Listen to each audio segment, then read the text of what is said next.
Shalom. Shalom. Welcome to Awakening TORAH Mussar Mindfulness.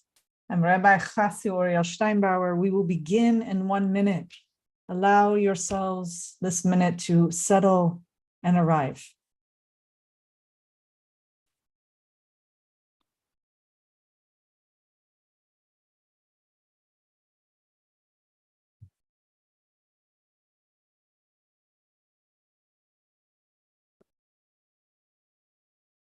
Okay, that's for us. We are ready. I hope you are.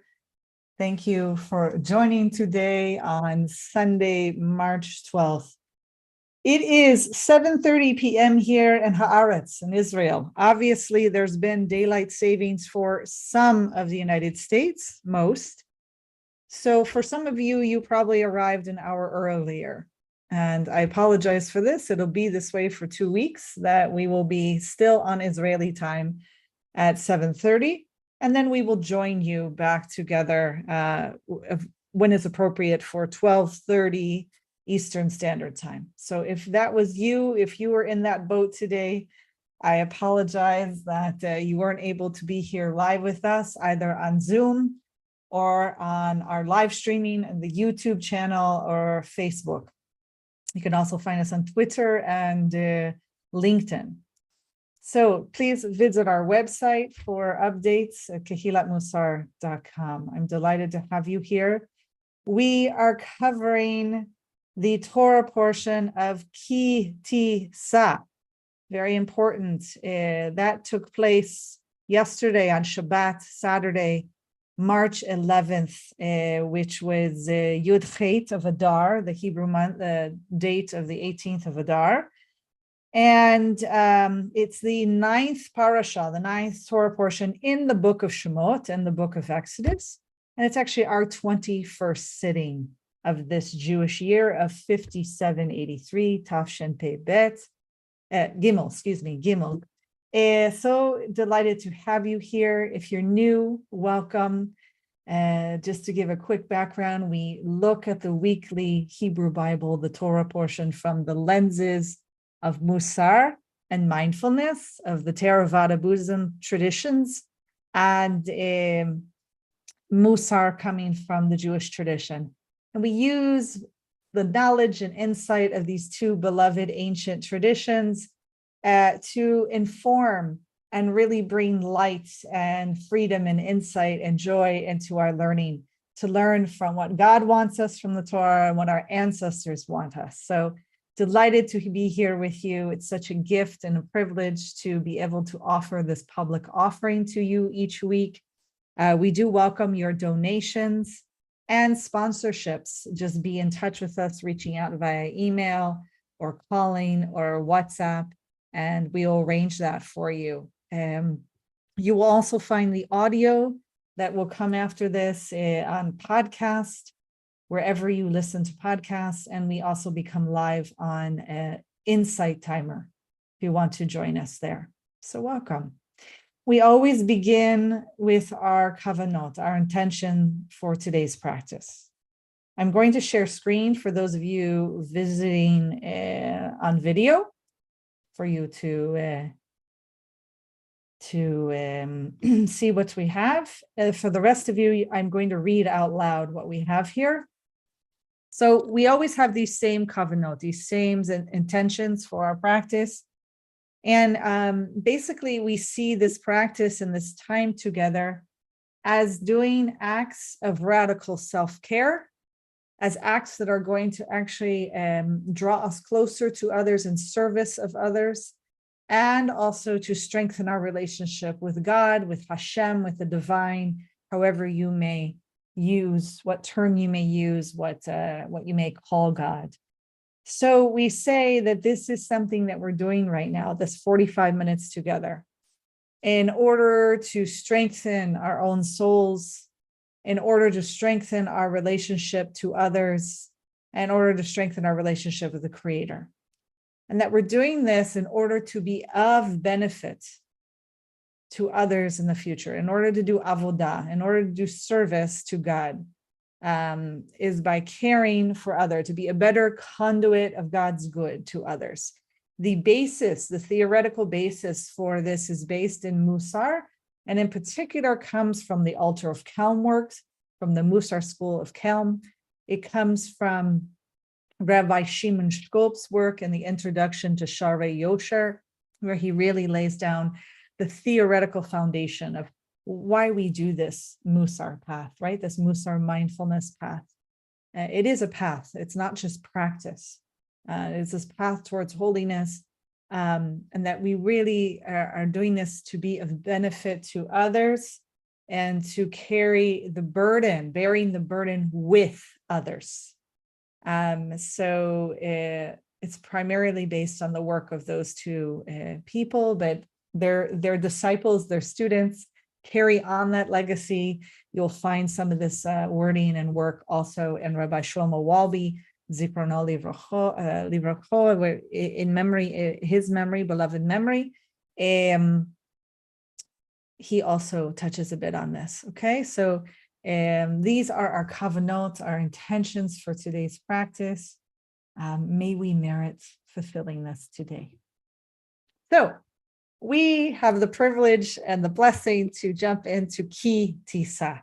This parsha is a difficult one. I mean, many of them are, but for instance, my children actually dread getting to Ki Tissa. They actually like watch very carefully week to week. Are we getting closer? Are we getting closer? Why? Because it's the story of the golden calf, Egel HaZahav. And that story is painful for my children.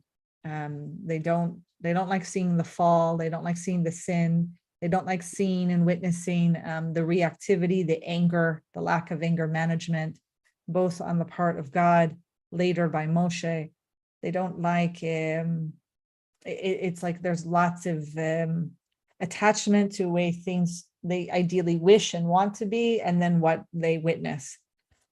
And so it's hard for them. They don't want Ki Tissa to come, and they don't really want to study it or engage in it. So if you identify that way, if you feel that way too, oh, this is so hard or so ugly, it's part of the practice is for us to face what is coming up in us. What is the reactivity to any parsha, any Torah portion that we read? Can we be with this? What will it take for us to be with it? And of course, we do this, we take refuge in community. We do this right now by learning together. We can learn in Havruta and Avad and the Sangha to carry this burden with each other, right? So that we don't study alone, isolated, and think we have to bear this all by ourselves. So let's give a quick summary for those of you who haven't had time to study this Torah portion. It is important for us to have this background knowledge. Let me pull up what I have for you here. I have it somewhere. It's hiding from me. Thank you for your patience. Let's see if it's right here. No. Here we go. So as I say every week, please try to take the week before, like from today until after Shabbat, to study the next week's parsha, which is going to be a double parsha. It's Vayach, Kel, Pekudei, and sit and learn with those, with a partner, with a group. Take notes, find what speaks to you, what you think you can use, what message is being sent to you to use as part of your practice. And then we'll spend Sunday together, Bezrat Hashem, God willing, really pulling out what I think we can use as part of our avodah, our service, and our Mussar, Tikkun Hamidot, the repair of our personality traits and our practice together. So in this week's parsha, basically God tells Moshe that he's to take a census, how to count Bnei Israel, and the people have to contribute a half shekel for the Mishkan. In addition to that, God gives instructions for parts of the Mishkan. So we have the kior, the kind of basin for washing. We use that word today in modern Hebrew for a sink. We have the shemen, HaMishcha, the anointing oil, and then we have the Ketoret HaSamim, the incense that is explained to us. And then Bnei Israel begin to have a midah of theirs, a soul trait, to become very challenged, that is unbalanced. And that midah is the midah of bitachon. Translated in Mussar is trust in God. For secular practitioners of Mussar, they'll translate it just as trust. They begin to really be challenged. It's a bechira point. They move to da'aga, to worry. And whenever worry takes over as a veiling factor, as a hindrance to true mindfulness, to true insight, it is a sign that we are not balanced, right? So our ancestors, when Moshe Rabbeinu, their beloved leader and teacher, heads up the mountain of Har Sinai and is away for 40 days and 40 nights, he doesn't return when they, on their own timetable, think that he should. And there's all these midrashim that they messed up the counting and they thought it was 40 days and it was really 39. All of this is just to explain the lack of trust. And it's not faith. Faith, emunah, as a midah, is about belief in a higher power, a belief in God.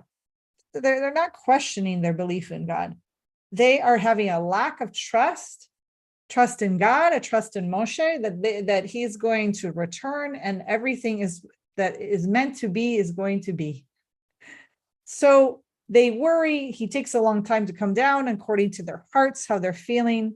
And they basically command Aharon, his brother, the chief, the Kohen Gadol, the high priest, and says, make us an Elohim. Now, Elohim can be translated as God, God's idol, a ruler. Even Moshe Rabbeinu is called Elohim at one point in the Torah. So they say, make us an Elohim, and Aharon collects their jewelry and creates the egel, the golden calf. Right. So this is one of the key areas that we'll focus on, but not only.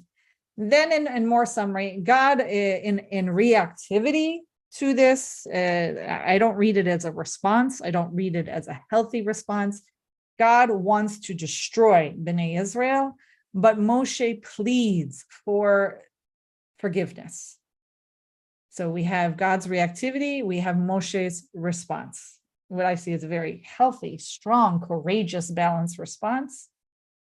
And then Moshe has his own challenge, right? What comes next? Moshe comes down from Har Sinai carrying the luchot, the Aseret HaDibrot, the 10 utterances on the tablets, as far as we know, comes and finally actually sees, witnesses whatever God told him was going on. It's one thing to be told that something is happening that is not acceptable, that is not what we want.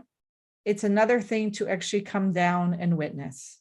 So Moshe comes down and he, no space between the match and the fuse. He reacts. He shatters the luchot, breaks them. And if that weren't enough, if that wasn't scary enough to destroy, he goes down and destroys the egel, and then causes a mixture that we learn later to do to the sotah, the woman who is suspicious based on her husband's suspicion only, that she is an adulteress, she has committed adultery. They do this, Moshe does this here, he mixes the liquid from the egel and causes those he sees as sinning, as responsible to drink from this. And if that weren't enough, he then commands the Levites, his ancestors, his own personal tribe, to murder their own brethren and ancestors, and not ancestors, their own brethren, family, to anyone they see as involved will become victims of this. So then, as if that wasn't enough for this whole portion, and so now you can see what my children have their own struggle and reactivity with. God tells Moshe to carve a new set of luchot. This is after much pleading and dialogue back and forth. And he goes back up to Har Sinai, and Moshe is there for a second set of 40 days and 40 nights. And Moshe comes down with his face glowing and teaches Torah to Bnei Israel. So a lot here, and we want to just sit with this for a minute, especially if this is your first time hearing it, right? So I want to start by naming what is ka'as, what is anger as a midah, as a soul trait in Mussar practice.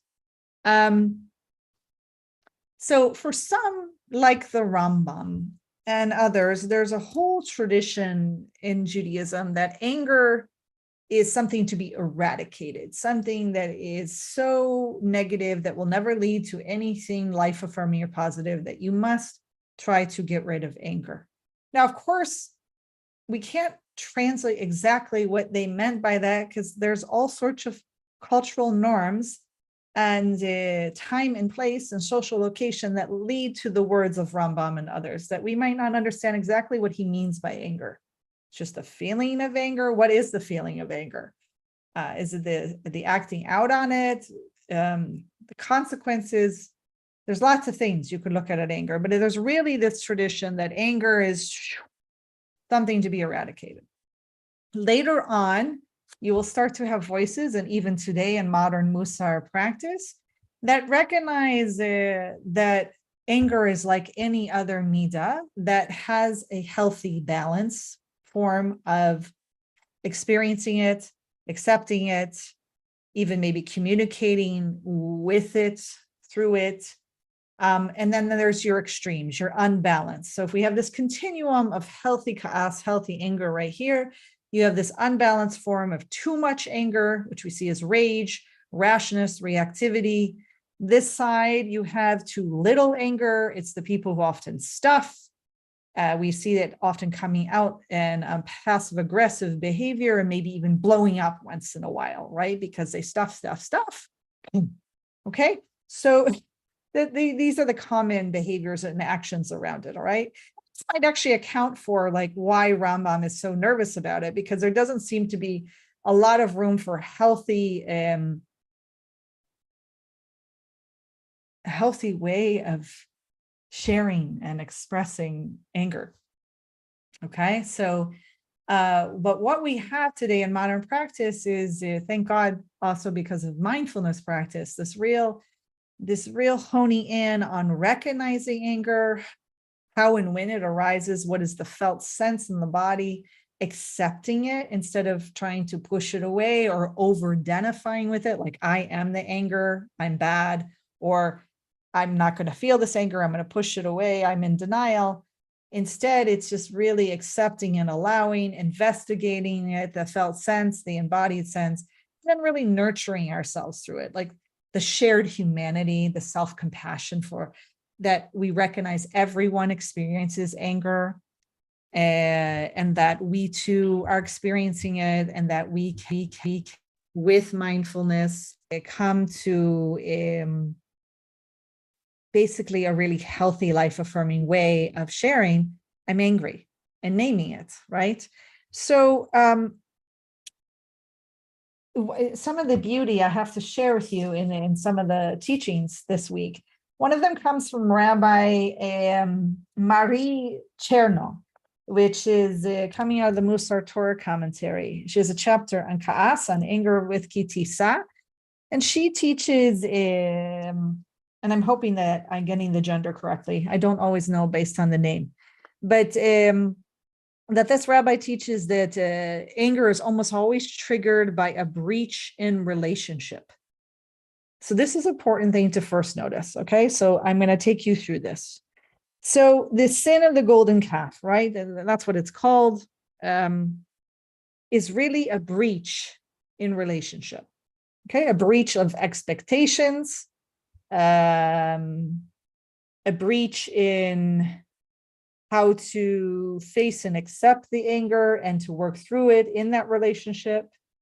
Even even a breach of afterwards. So we'll get through this. So Yehuda Halevi, along with the Rashbam and the Rambam, they are all of the position that the people weren't really trying to replace God, that they understood that the golden calf was not a God replacement, and it wasn't God, that really, if anything, it was a Moshe replacement. It was, we need our leader, we need someone down here with us. Yehuda Halevi really sees it as like, if there's guilt there, the guilt is wishing to facilitate avodah, service and worship of God through material symbols, through the calf. So all of them understand that the breach here, so first it's the lack of bitachon, the lack of trust, which is our reading in Mussar Mindfulness, that then lead to the people. So when someone lacks trust, right, they go to worry, and then they try to fix it. They don't want to feel that worry. They don't want to live with it, right? They don't want to have to try to trust. They will often stuff it to the whole area with trying to fix it. So the fixing here is relying on material items and possessions to have an item. Like, first of all, they're busy building and making this thing along with Aharon. That keeps them busy. We like to keep busy when we're having trust issues, right? When we're having worry. Do anything but feel it, right? So they move through the whole process of making this calf, hoping that it will satiate the need for Moshe, for being in relationship with Moshe and leader, someone that you felt seen and held and carried by, right? So if you notice, God, a few parshiot ago, tell our people, our ancestors, make me a sanctuary. And we taught that today we are constantly making God a sanctuary by building our interior world in our Mussar mindful practice, right? And so we're building this inner sanctuary, we're building this inner world based on Rav Shlomo Wabi's teaching. And the Mishkan that our ancestors started building or will start building, depending on when you see this parsha fall, is really building a holiness in and of space. And the Shabbat, the commandment to observe the Sabbath, is really building and practicing holiness of and in time. So we have space and we have time. And then we have the holiness of building of relationship. And that's done through our midot, through our Mussar mindfulness practice, how we treat one another, how we respond versus reacting. So God expects our ancestors to be patient, to bear the burden with each other of waiting for Moshe, to trust in God. And that is a breach. They don't do it. They choose another path. They had the Bechira point, the choice point. They chose to build the calf instead of practicing and trusting, allowing themselves to be vulnerable, supporting each other when they felt like they couldn't handle it and stay with it. So they build a golden calf. That's the first breach, right? That's the first no longer holiness in relationship. Hey, there's been a breach. Then God's reactivity. And this is hard for most people studying the Torah portion. A lot of our own reactivity to God's reactivity, right? We don't want to think of a divine getting this angry that he's going to slaughter, he's going to exterminate, he's going to kill all the people in response to, in reactivity to the anger, right? Okay, no, this is very frightening for many people if you take this seriously. A lot of people in modern Jews and modern people who obviously practice and learn from these texts struggle with this. What do we do? How do we do with a God that went to this reactivity? There's no space between the match and the fuse. Is this really the divine that we're serving and trusting? According to the Torah, it is. How do we live with this? How do we trust? How do we be in relationship? Right? So I don't have the answers. This is something we have to live with. This is part of our practice. But to notice if you are having reactivity, right? So God's lack of anger management where there's just like rage, where he wants to just wipe out. He can't even be present.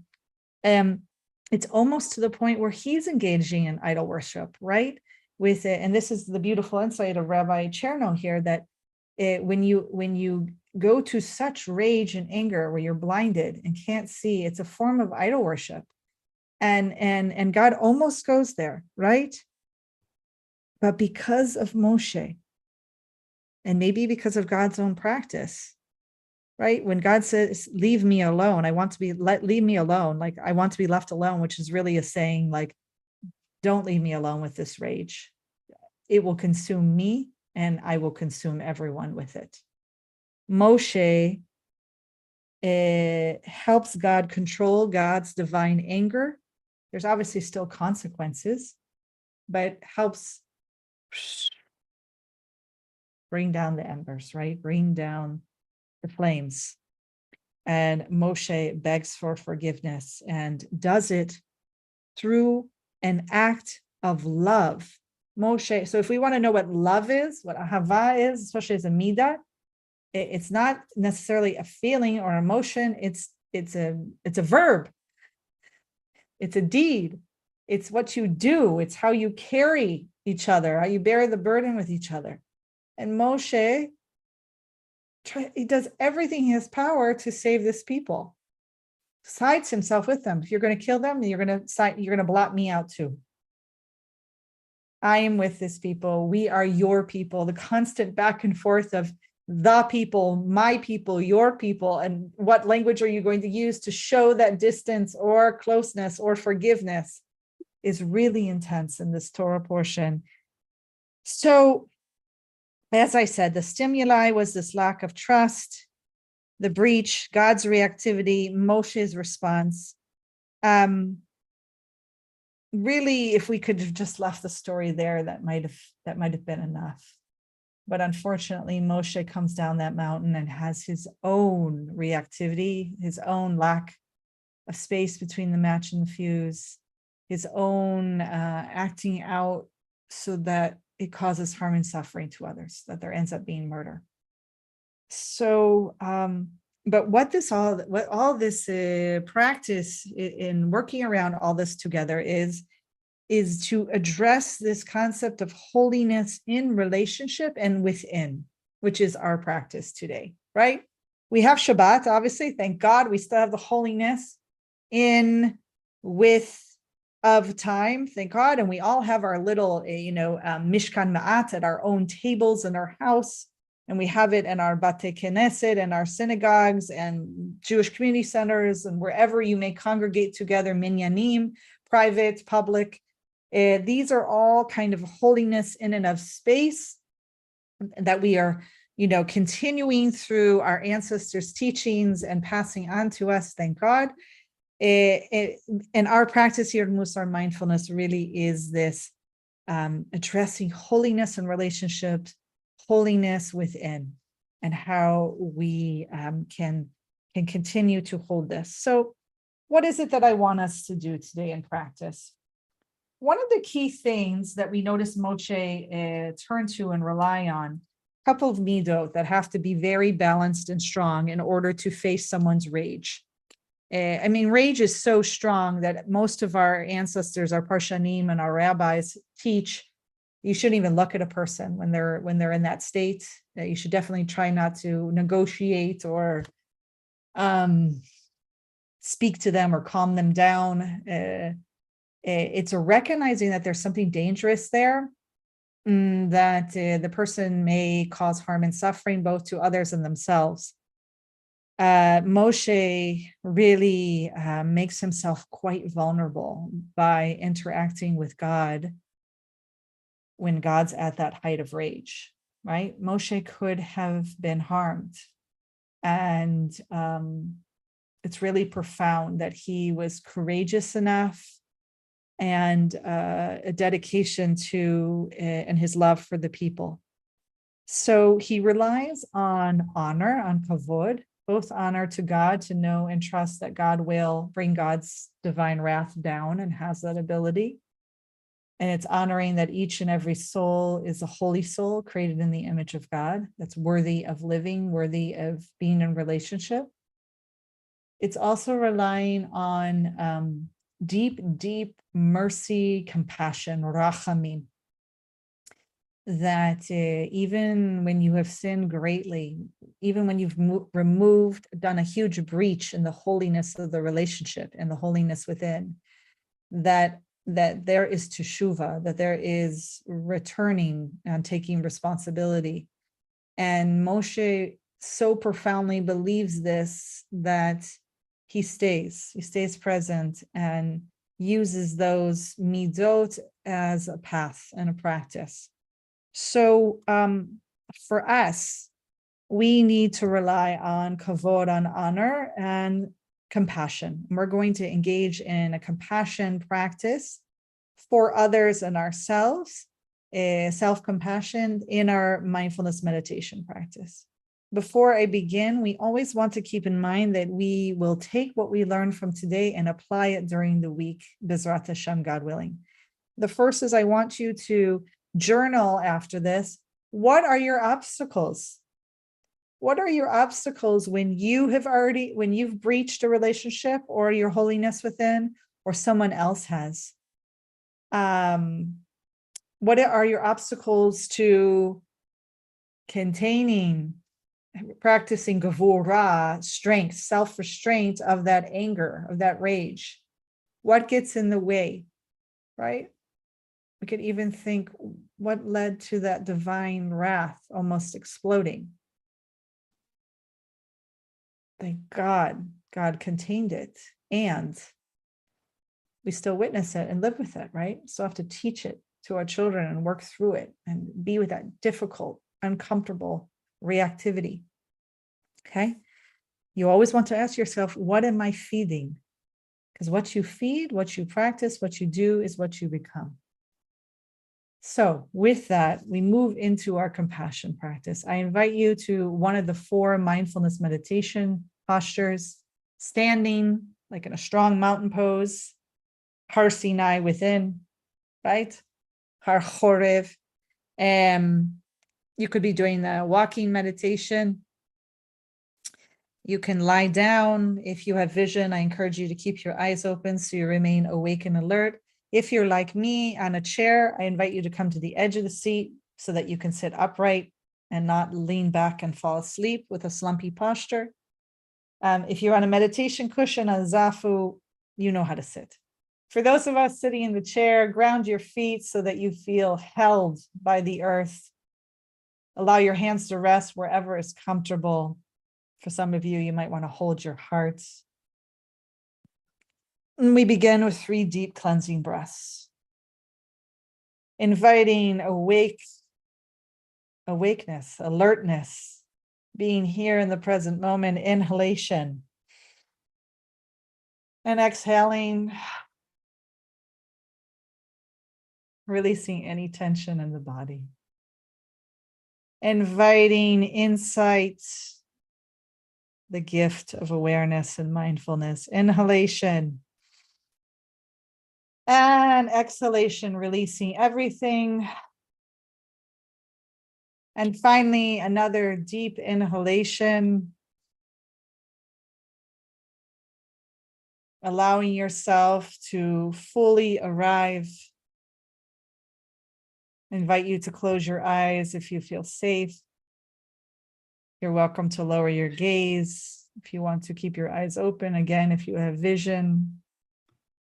And I will guide you with my words. And when you hear the bells at the end, you will know that you may open your eyes and end the meditation. So this teaching comes from Ram Dass, who, if you're not familiar with him, may his memory be for a blessing, is a Jew who followed the path of Buddhism and some practices also from Hinduism, and was a great teacher of insight and of meditation and of practice and mindfulness. And he came up with a practice based on even the Dalai Lama's work of compassion for others, called Just Like Me. So just like me, right? Kamoni. So in this exercise, as we're sitting in our meditation, we repeat the phrases after me. And we allow whatever we hear to enter as much as possible. Allowing these phrases to really enter our heart into the subconsciousness,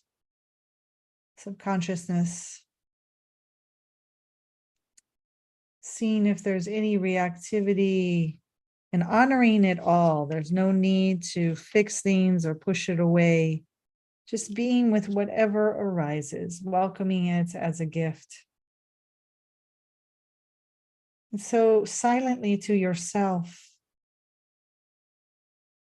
I want you to think of any person in your life. It could be one person or even more, where you've had that breach, where there's been a violation in the holiness of relationship and the holiness within. And I want you to picture fully that person here with you, or people, maybe even a whole family, whatever is in front of you. And I want you to whisper the following to yourself. This person or these people have a body and a mind just like me.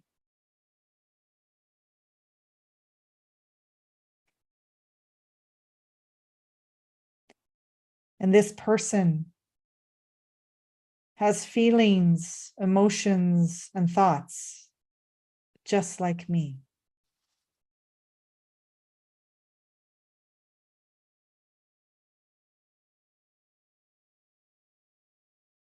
And this person has in his or her life or their life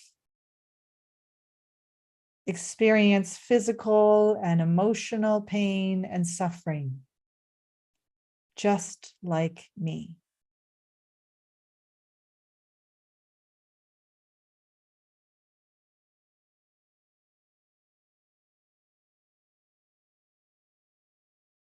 This person has at some point been sad, disappointed, angry, or hurt, just like me.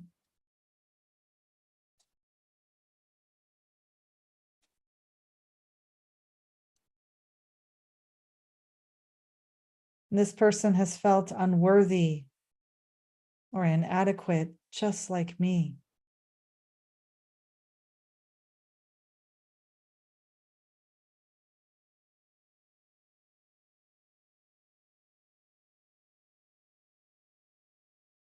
This person worries and is frightened sometimes, just like me.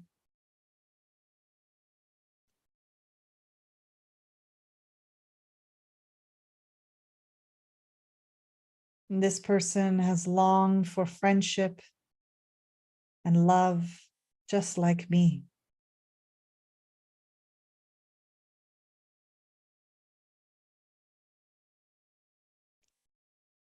This person is learning about life, just like me.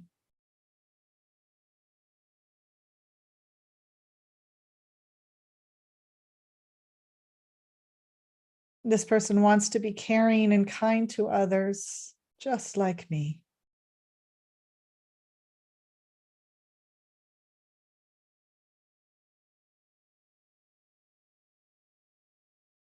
This person wants to be content with what life has given, what God has given, just like me.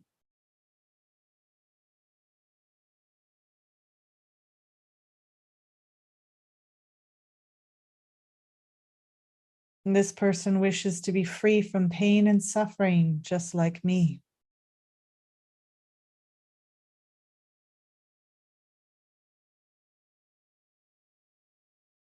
This person wishes to be safe and healthy, just like me.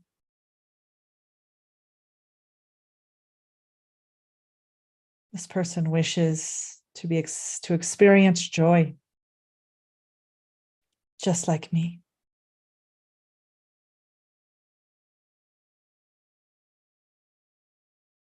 This person wishes to be loved just like me.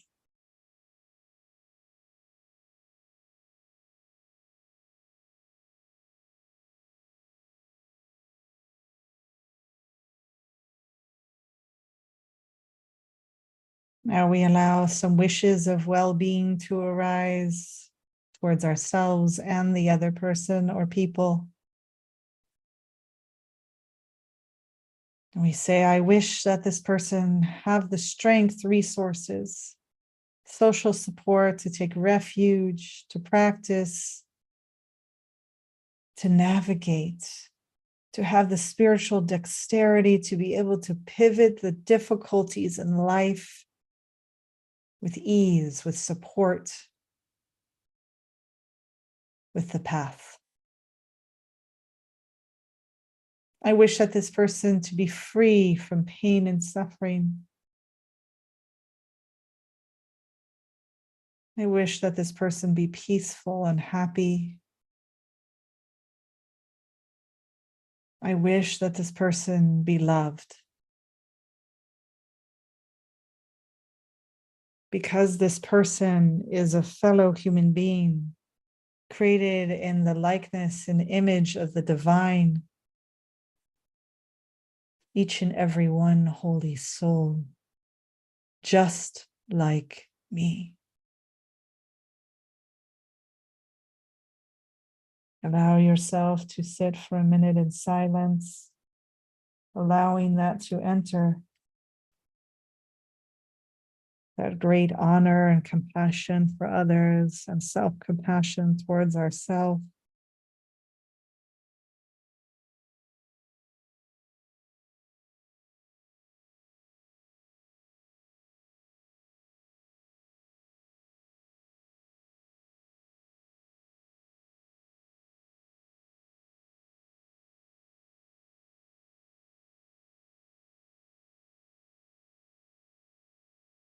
As we try to imagine what other response God could have had, should have had, that we wish God had in our Torah portion to our ancestors, to the Israelites, Bnei Israel, the children of Israel.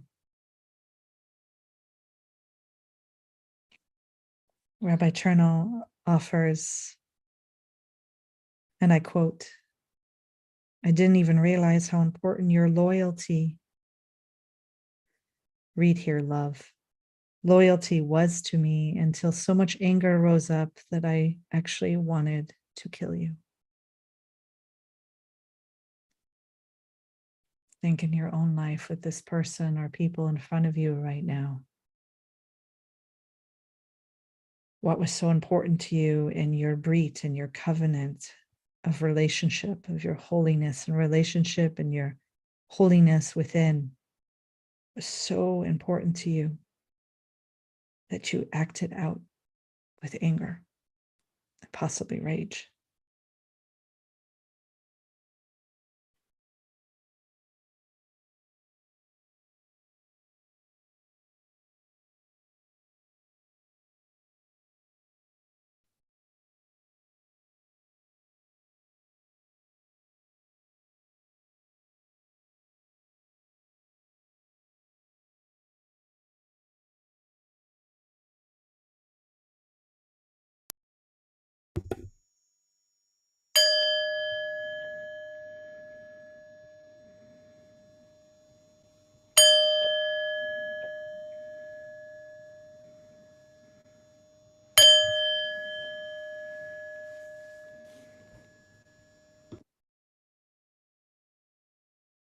Gently and slowly open your eyes if they were closed, allowing yourself to allow the light in without shock as we enter back into this sacred Zoom live streaming space together. Thank you for you. Thank you for your practice.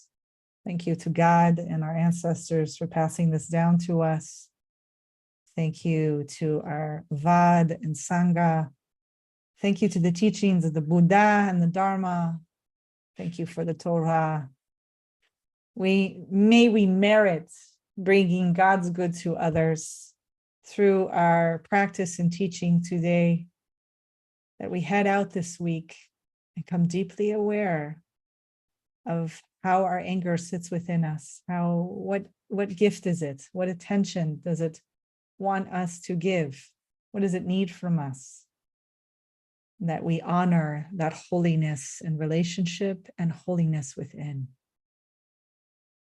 Thank you. I look forward, Bezrat Hashem, to seeing you next Sunday again, 7:30 p.m. Israeli time, IDT, until we meet again after daylight savings. Wishing you well.